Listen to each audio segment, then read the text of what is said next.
Hello everybody, thank you for joining me. My name is Joe Beretta, and I'd like to welcome you to my Top 10 Characters I Want to See in the Upcoming Super Smash Bros. For Wii U and or for Nintendo DS Wish List. Mega Man's already in, which is great and necessary, so that opens up a slot in my roster. Let's jump right in. Number 10, Bomberman. He is a video game slut. Games from the franchise have been on every frickin' system, but for a very long time he called Nintendo home, and I consider him part of the Nintendo family. The slut. Obviously, all his moves would be centered around explosions, but you spice his attack setup with things like remote bombs and proximity mines. I think a fun element would be something like the more damage Bomberman takes, the longer the bomb blast radius extends. And of course, Bomberman brings a variety of skins to the table from his years of experience. I like the pink one. Number 9, A Boy and His Blob. Old school NES classic that was updated on the Wii. I contend the boy and his blob team up and fight together, with the amorphous jelly bean glutton shape-shifting into various methods of attack, most of which come straight from the old games. There's the root beer rocket, the coconut bowling ball, cinnamon blowtorch, and the banana anvil. And they can make up any new attacks. It doesn't matter. Who cares? I love the idea that when the boy jumps up to different levels, the blob turns into the licorice ladder, and you can also use the portal hole morph attack to make opponents fall through the ground to their doom. This guy was the original Pokemon master. Bitches. Number 8, Contra Soldiers. Bill Mad Dog Riser and Lance Scorpion Bean from the Contra games. Fire gun for up attacks, laser for long range, machine gun for medium distance attacks, and spread gun for down blasts. Hold down the attack button for like a cluster shot, and I know what you're thinking. The final smash should be the special bomb attack that clears enemies off the screen. But you're wrong, idiot. It's the Konami code attack. Smash that glowing ball of doom in 30 bills or 30 lances, enter the battle like a super soldier legion of doom, and take out your enemies with precision and grace. Number 7, Conquer the Squirrel. Yep, the foul-mouthed rodent that got his start behind a Diddy cart. Conker's Bad Fur Day was a Nintendo 64 gem, and if you haven't played it, you need to. If anything, just for the musical battle with the Great Mighty Pooh. It's like video game poetry. Conker fits in with the whole anthropomorphizing element brought to the table with Star Fox and Friends, so it wouldn't be weird. You know, it wouldn't be like you're fighting with furries, except it's kind of like you're fighting with furries. The Conker arsenal includes a frying pan, a slingshot, a shotgun, knives, and really anything from the movie parodies in the games. And let us not forget his penchant for alcohol and hookers. Man. Conker's so cool. Also, Conker should totally win over all you people that want Tails from the Sonic series in this game. Conker would wear Tails' skin and wear it like a dress while he has a threesome with a couple of sexy bunnies. Yeah! Number 6, Earthworm Jim. Earthworm Jim! Look at any top SNES games list and you're gonna find Earthworm Jim and or Earthworm Jim 2. So, can we please just include his plasma blaster and head whip and 3-finger blaster and homing missile and helicopter head spin and snot parachute into the game, please? I mean, his barn blaster gun is perfect for a final smash, and if you want, we can throw Psychro in as a playable bad guy character as well. Head whip transition. Whoosh. Sorry, I can't whip my head.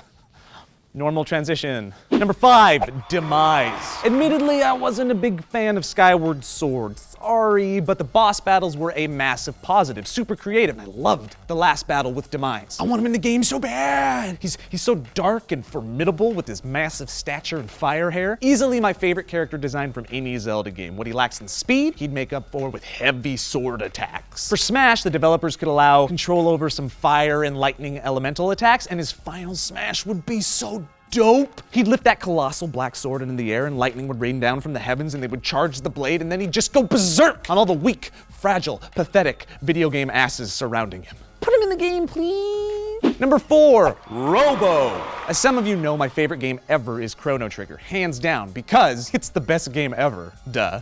It's the best game ever. Duh. Stupid Joe. So naturally, I want a representative from this game bringing the RPG pain. At first thought, I wanted to include the title character himself, but I feel like the sword-wielding RPG hero has been respectfully present with the Fire Emblem characters. But you know what has been glaringly absent from the game? Robotic competitors, and no, Rob the Robot doesn't count. Which is why Chrono Trigger's Robo should be brought into the foray. The time-traveling R-Series battle bot comes fully equipped with Rocket Punch, Electroshock, Robo-Tackle, Uzi Punch, and Laser Spin. And what the hell? You guys, his final smash is a triple tech featuring cameos from Chrono and Frog. Why am I not on the development team? Because I don't have the proper education or skills. The head snap transition. No?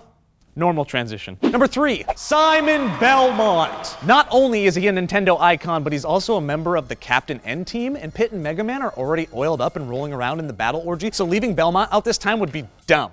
He'd fight the good fight with axes, holy water, boomerang crosses, daggers, and his sweet-ass vampire killer whip, which could inflict damage, grab and drag opponents, and be used to grab overhangs for rad swing kicks, effectively fulfilling the gameplay desires of the fanboys that want to see Lad Spencer from the Bionic Commando in this game. Sorry kids, Belmont gets the nod. Number 2, Bub and Bob from Bubble Bobble.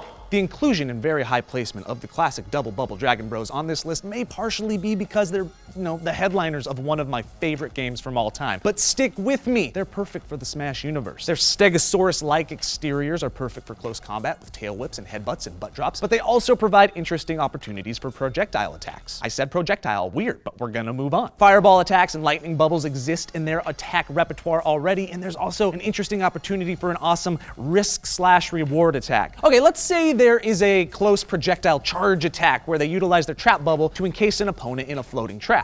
It seems cheap, yes, I get it, but if Bub or Bob or another fighter don't pop the bubble in like 2 seconds, the player is released with like a 5-second rage mode, just like in Bubble Bobble.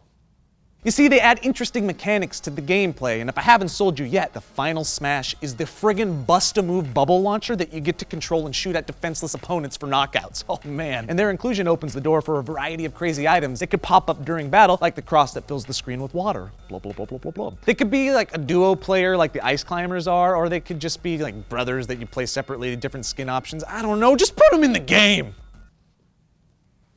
And finally, number 1. Little Mac! Okay, Nintendo, it's time. No more of this assist trophy bullcrap. It's time to upgrade the tiny fighter with the big heart to contender status and let him fight in the title bout. I understand the rights debacle and hoops he had to jump through to include Mega Man, but you own this character, and he's been the main protagonist in 3 games spread across the entirety of your existence as a company. Seriously, carved in the rock of the Mount Rushmore of Nintendo mascots, you've got Mario, Samus, Link, and Little Mac. Some of you will say that the 4th spot should be Kirby or Mega Man or Simon Belmont, but I disagree. And I also think that all those guys should be in the game, so let's put in Little Mac. So come on, Nintendo, let me jab my way to a star uppercut victory with the little guy who took down Mike Tyson, who wasn't Mike Tyson himself. I mean, if anything, how could you miss out on the opportunity to include an unlockable pink jogging suit? You just can't. That's my list, you guys, but before we hit the outro, let's list some honorable mentions. It's been my voice the whole time. Every time I got deep and like announcery, it was me. The Lee brothers from Double Dragon, Stanley from Donkey Kong 3, Alex and Ryan from River City Ransom, Master Higgins from Adventure Island, and Mog the Moogle from Final Fantasy VI. Come on, Square, let it happen. Anyways, you guys, thanks for watching my top 10 list. Let me know in the comments down below, did I leave anybody out? Or do you agree with me 100% across the board? Which you should, because that's what I think it's like in my mind. Please like the video, subscribe to the channel, and click on this annotation if you want to see more content from SourceFed. My name's Joe Beretta. Head whip. Transition. Fuck. God, it's done. No, that was yeah, that's how we're ending it.